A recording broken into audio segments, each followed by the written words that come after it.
नमस्कार दोस्तों, धर्म यात्रा भारत यूट्यूब चैनल पर आप सभी दोस्तों का एक बार फिर से स्वागत है। आज हम बात कर रहे हैं निर्जला एकादशी की। भगवान विष्णु को समर्पित एकादशी व्रत और प्रार्थना का पवित्र दिन है। जून 2025 में निर्जला और योगिनी एकादशी मनाई जाएगी। निर्जला एकादशी में बिना भोजन या पानी के कठोर उपवास किया जाता है। भक्तों का मानना है कि इसे मनाने से सभी एकादशियों का पुण्य फल मिलता है। एकादशी को भगवान विष्णु की पूजा के लिए सबसे पवित्र दिन माना जाता है। इस दिन भक्त कठोर उपवास करते हैं और भगवान विष्णु का आशीर्वाद प्राप्त करने के लिए प्रार्थना करते हैं। साल में 24 एकादशी होती हैं, जिनमें से प्रत्येक महीने में शुक्ल पक्ष और कृष्ण पक्ष के दौरान 2 एकादशी होती है। निर्जला एकादशी ज्येष्ठ माह में शुक्ल पक्ष 6 जून 2025 को मनाई जाएगी। एकादशी तिथि का पारण समय 7 जून 2025 दोपहर 1:43 से शाम 4:30 बजे तक रहेगा। वैदिक पंचांग के मुताबिक 6 जून को निर्जला एकादशी व्रत किया जाएगा। इस शुभ अवसर पर जगत के पालनहार भगवान विष्णु और मां लक्ष्मी की विशेष पूजा अर्चना करने का विधान है। धार्मिक मान्यता के अनुसार इस व्रत को करने से साधक को शुभ फल की प्राप्ति होती है, साथ ही जीवन में सुख शांति बनी रहती है। इस व्रत का पालन अगले दिन यानी द्वादशी तिथि पर किया जाता है। इससे साधक को पुण्य फल की प्राप्ति होती है, साथ ही भगवान विष्णु की कृपा बरसती है। निर्जला एकादशी के दिन विशेष ध्यान देने योग्य बातें क्या हैं? एकादशी व्रत पालन के भोग में सात्विक भोजन को शामिल करना अनिवार्य है। भोग में लहसुन प्याज का प्रयोग ना करें। दान ना करने से निर्जला एकादशी व्रत का पारण अधूरा माना जाता है। तो ऐसे में द्वादशी तिथि पर श्रद्धा अनुसार मंदिर या गरीब लोगों में अन्न, धन और कपड़े समेत आदि चीज़ों का दान करें। ऐसा माना जाता है कि दान करने से साधक को जीवन में किसी भी चीज़ की कमी नहीं रहती है।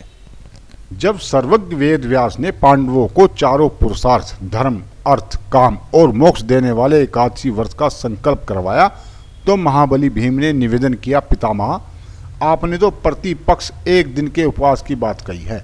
मैं तो 1 दिन क्या 1 समय भी भोजन के बगैर नहीं रह सकता हूँ।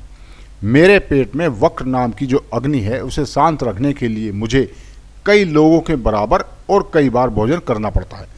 तो क्या अपनी उस भूख के कारण मैं एकादशी जैसे पुण्य व्रत से वंचित रह जाऊंगा? तब पितामह वेद व्यास ने भीम की समस्या का निदान करते हुए और उनका मनोबल बढ़ाते हुए कहा, नहीं कुंती नंदन, धर्म की यही तो विशेषता है कि वह सबको धारण ही नहीं करता, अपितु सबके योग्य साधन व्रत नियमों की बड़ी सहज और लचीली व्यवस्था भी उपलब्ध करवाता है। अतः आप ज्येष्ठ मास की शुक्ल पक्ष की निर्जला नाम की एक ही एकादशी का व्रत करो और तुम्हें पूरे वर्ष की समस्त एकादशियों का फल प्राप्त होगा। निसंदेह तुम इस लोक में सुख, यश और प्राप्त कर मोक्ष लाभ प्राप्त करोगे। इतने आश्वासन पर तो वक्रोधर भीमसेन भी इस एकादशी का विधिवत व्रत करने को सहमत हो गए। इसलिए वर्ष भर की एकादशियों का पुण्य लाभ देने वाली इस श्रेष्ठ निर्जला एकादशी को लोक में पांडव एकादशी या भीमसेनी एकादशी भी कहा जाता है। निर्जला एकादशी एक पवित्र व्रत है जो पूरी तरह से भक्तिपूर्ण और श्रद्धापूर्ण है। इस व्रत को करने से सभी एकादशियों का लाभ मिलता है। इस खास दिन पर भगवान श्री विष्णु की पूजा की जाती है। ऐसा माना जाता है कि जो लोग इस एकादशी का व्रत करते हैं उन्हें वर्ष भर में आने वाली सभी एकादशियों का लाभ प्राप्त होता है। भगवान विष्णु ब्रह्मांड के पालनहार हैं और जो लोग पूरी श्रद्धा और प्रतिबद्धता के साथ उनकी पूजा करते हैं उन्हें पिछले जन्मों में किए गए सभी पापों से मुक्ति मिल जाती है। भक्त इस व्रत को पूरे मन से करते हैं, ब्रह्मचर्य का पालन करते हैं और सभी प्रकार की नकारात्मक या तामसिक गतिविधियों से दूर रहते हैं। एकादशी पूजा अनुष्ठान कैसे करें? सुबह जल्दी उठें और पूजा अनुष्ठान शुरू करने से पहले स्नान करें। घर की साफ सफाई करें। पूजा कक्ष पर विशेष ध्यान दें। एक लकड़ी का तख्ता लें और उस पर भगवान विष्णु, भगवान कृष्ण और लड्डू गोपाल की मूर्ति यदि उपलब्ध हो के साथ ही यंत्र रखें। मूर्तियों को स्नान कराकर उन्हें उनके मूल स्थान पर वापस रखें।